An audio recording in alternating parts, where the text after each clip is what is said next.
Hey guys, and welcome to the new chapter, episode 16. Episode 16, childhood trauma and losing childhood innocence. So let's get into it. Okay, first up, we're going to talk about some of the ways that traumas from your childhood can affect you in your adult life. Some of those ways is in your physical health. It has been, I guess, scientifically proven that people who face traumas in childhood are more likely to not only A, have breathing issues like asthma, but also B, more likely to end up having cancer when they're older. And are more mentally affected. Yes. So you're more... I'm talking about the actual physical symptoms. Oh, the physical symptoms are there. Yes, they are. And they're and it's easy to contract a autoimmune disorder as well. Yes. So with that said, I'm going to talk about some ways of how my childhood shaped me as an adult. My foster mother was very neglectful of me. Very neglectful. I'm not going to go in detail about that. If you've been watching my videos, then you know like what that consists of. But my foster mom was not a mother to me. She was a mother to my siblings, who are biologically related to me as well, but she was not a good mother to me. Basically, she never told me she loved me. She never hugged me. She never encouraged me to chase after my dreams or goals that I set for myself. She was very neglectful in a way of, I couldn't tell her about my day. I couldn't tell her about what I was going through. I couldn't ask her for advice. I couldn't ask her and go to her as a confidant of like comforting. So it really shaped me for how I view people and how I react to certain things today. Basically, I don't, for an example, how do I say it? Like, I'm always telling somebody I love them. I'm always wanting to hug people. I love hugging people because I didn't get hugs when I was younger. So I love being able to just embrace somebody with a hug. I'm always offering somebody a hug when they're like sad or like going through it. She's a very touchy person. And that's not a bad thing because I am too. It's why we work as friends. Yeah, because I know I craved that when I was younger, just to hug, like just to have a hug from my mom. I craved that. So when I see people be sad, when I see people be upset, when I see people do all that, it makes me feel like, what are you guys whispering about? Oh! That. So like it makes me happy when I can just embrace somebody with a hug and let them know that like you're okay, like it's gonna be okay. And so I'm really big on that. And yeah, I am a touchy-feely person, but that's just because I want somebody to know like I'm there, I'm here, like you're not alone, like you know what I'm saying? Oh, I love you. And so I'm always hugging my daughter. I'm always telling my daughter how proud I am of her. I'm always telling her that she is strong, she is resilient. We talk about things like when she's upset, I ask her why she's mad, why she's angry. Like, let's talk about it. You know, I try to really instill that in her to let her know that like she's not alone. I'm here. Let's work through it together. And so another thing is like trust is a big thing for me. So trust, I have a really hard time trusting people. I have a really hard time trusting what people say to me about certain things, about certain situations. I have a really hard time trusting that. And I always end up finding out on my own. And then that ends up being like a bad thing. So very, very big trust issues. A lot of people have ruined my trust, and that's not just with my biological mom or my foster mother. That's like in general, like a lot of people have ruined my trust. And so I feel like I don't know really how to go about it, but it's the fact of like, as an adult, I try to be there for people in ways that I didn't have people showing up for me in my life, Yes. basically. So, Okay, the next part we're going to talk about is how it affects, we will both know about this one, how it affects the little ones when they are a witness to the domestic situations. it affected her bad. You want to go first, or you want me to go first? Give you a break from the emotion. Yeah, you can go ahead. Because I got 4 of them it affected. So, in one of my children, it affected them by... Amanda's talking. It affected that child by not being able to be around adult men without having a panic attack. Oh my gosh. And that was the child that actually experienced the actual physical aspect. That is why I do not want a man. That is the main reason I do not want a man around my daughter. That is the main reason. Where he is doing much better now with therapy, by the way. He actually went to a family thing with a bunch of adult male family members and went camping the whole weekend. Oh, really? He just got back. But, and then the next one is the one that looked up to my abuser the most, because that is little mini-me, to where very, very much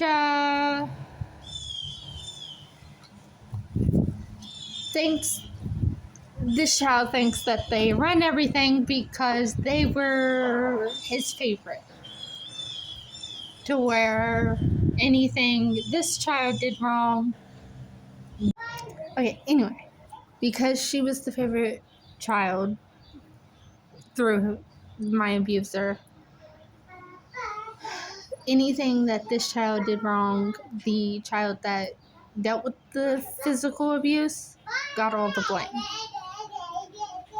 To where when I left the situation, it was a very long battle to get her to not only respect me as her mother, but also to respect others and respect them enough to not try to boss them around like she runs everything.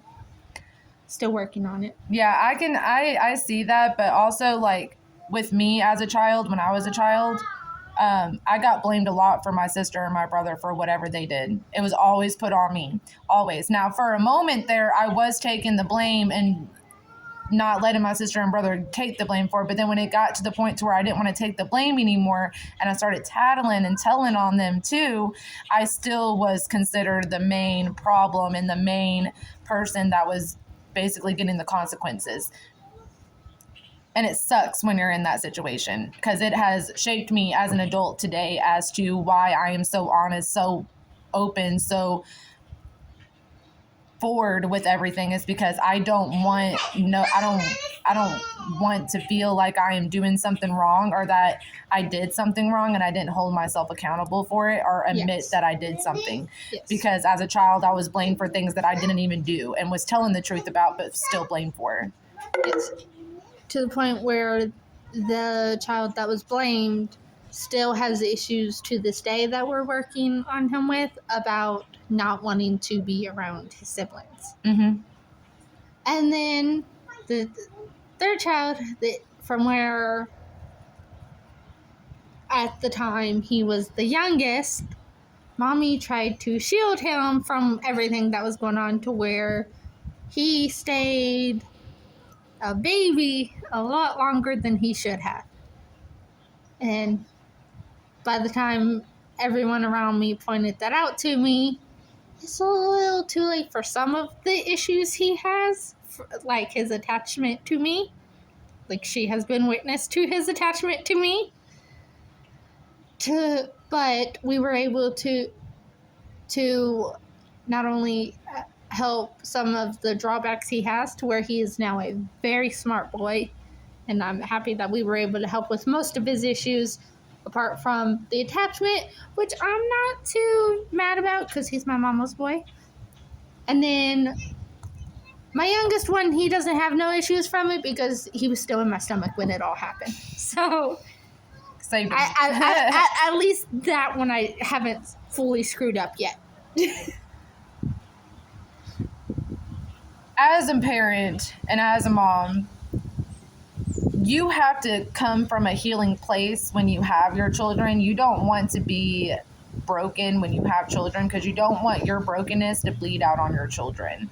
You don't want what you had to go through and was enlisted in and how it changed you, how it Yes. made you scared or how it made you feel smaller than Yes. what you are. And so you really, like, you have to, when you have kids, you really have to learn to heal. That's where I'm at. Like, when I found out that I was pregnant and I was having a child and stuff like that, I realized that I really needed to do some inner work and heal about a lot of Yes. things so that I did not have to raise my daughter the same way that I was raised, knowing how badly it affected me and hurt me in the long run. And also, So, speaking from experience, for the people that say, well, he's not abusing the children, they are still there. They still see all of it. It is still affecting all of them, to where even the 2 children that he never put his hands on were affected by the abuse that me and their oldest sibling went through. They saw all of it. They experienced all of it. They see what's happening. They know, and they know what's going on, even if you try to shield them from it. To the point where my children still have moments where I have had to stop them when they go to their dad's house because they started telling their dad about how mean he was to me because they saw how the person I was with at the time didn't treat me that way. And I had to explain to them, you can't say that to your daddy. Because it was going to cause issues and it was causing fights toward custody and visitation aspect. yeah, that's pretty serious. That's pretty deep, actually, because I really don't know what to say coming back from that. But yeah, Aurora basically just made bad daddy comments saying her daddy was bad. She doesn't even recognize him as her dad anymore, just so that's out there. We held up 2 pictures in front of her and she pointed at the other person and said that was her dad instead of her dad. She doesn't recognize him as her dad. Yeah. She doesn't at all.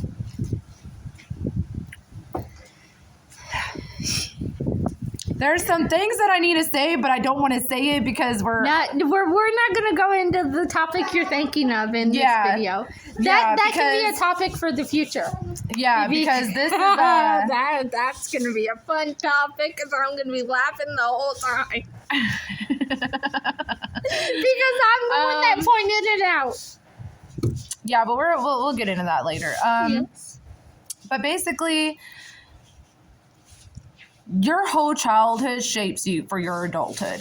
Yes. So when you find yourself being triggered about certain things as an adult, you have to really look at yourself and be like, where is this trigger coming from? Why am I feeling triggered? Why am I feeling like this is like angry or upset? Why is it getting me like that? And you really have to look deep and you have to go back and think about your childhood. What was your childhood like? You know, were you used to seeing your parents be loving with each other? Were you used to seeing your parents fight and bicker at each other, put their hands on each other, screaming matches, not even putting your hands on each other, just screaming matches? You had to hear that every night.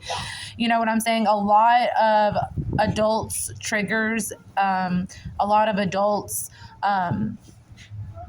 mental health and trauma is solely based on your childhood. And I know that's like not something a lot of people want to hear, but it's true. Like, if you were raised and you were spanked a lot, you're gonna spank your children if you're not healed.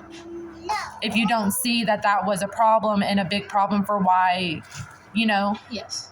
I don't agree with spanking. I don't think that's a legitimate reason to discipline, because it's basically a control tactic, and a lot of people will tell you that inside of like the psychology aspects of it. A lot of people will say that it is a control tactic. It's not so much it's a fear control tactic is what they call it. Discipline is not whipping your children with shoes, belts, stuff like that. That's not discipline. That's putting fear in your child to make them listen and do what you need them to do. That's going to be controversial. That's fine.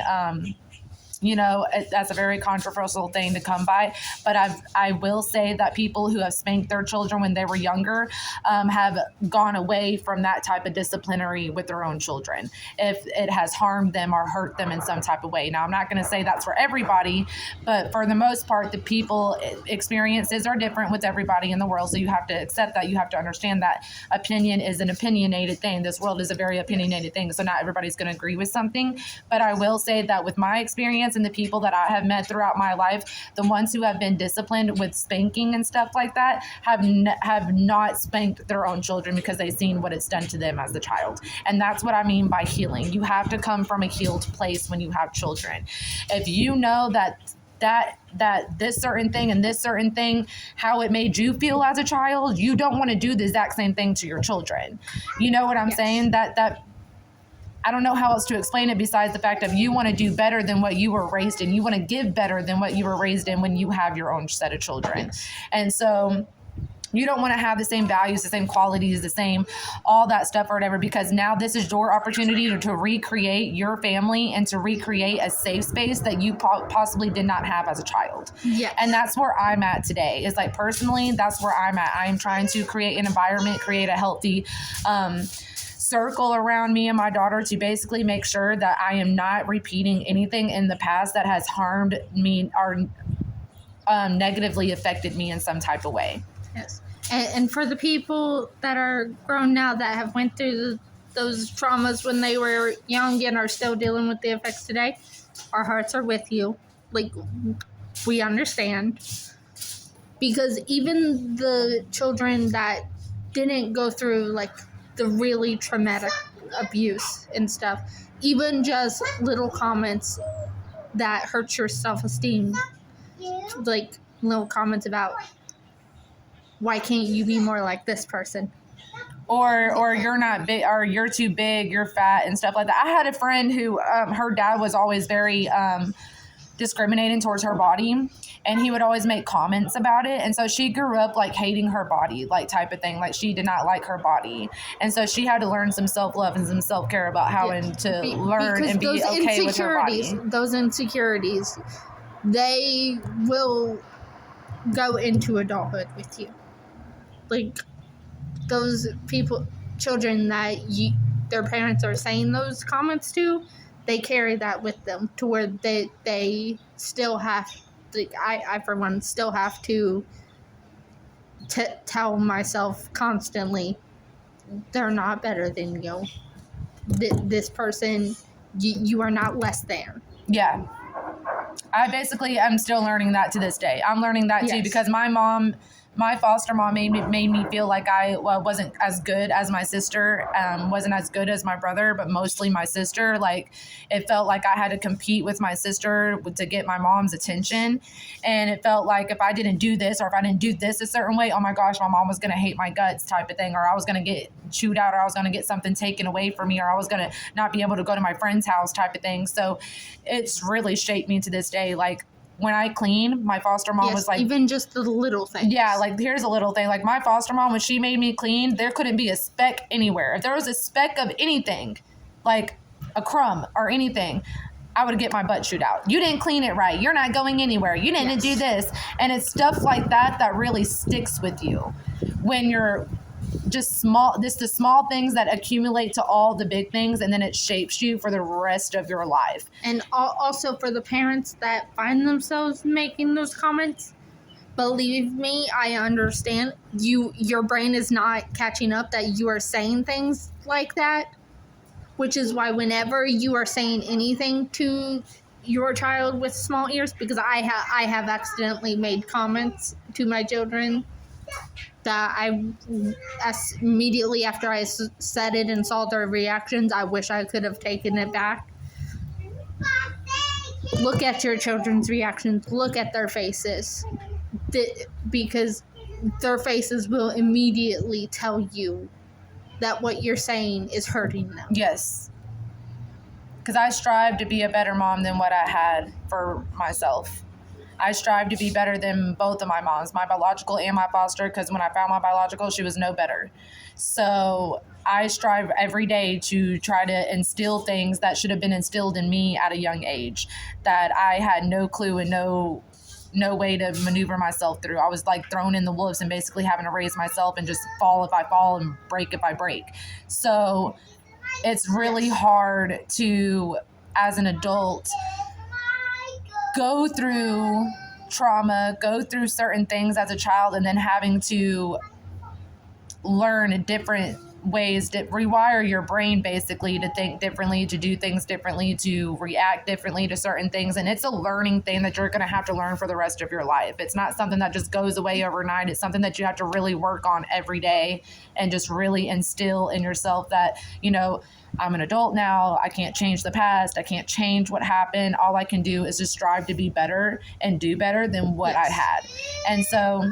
And also for the women who, even if you're no longer in that domestic violence situation, but you are still being hard on yourself and letting yourself still stay stuck in that mindset that you were in that situation, look to your children.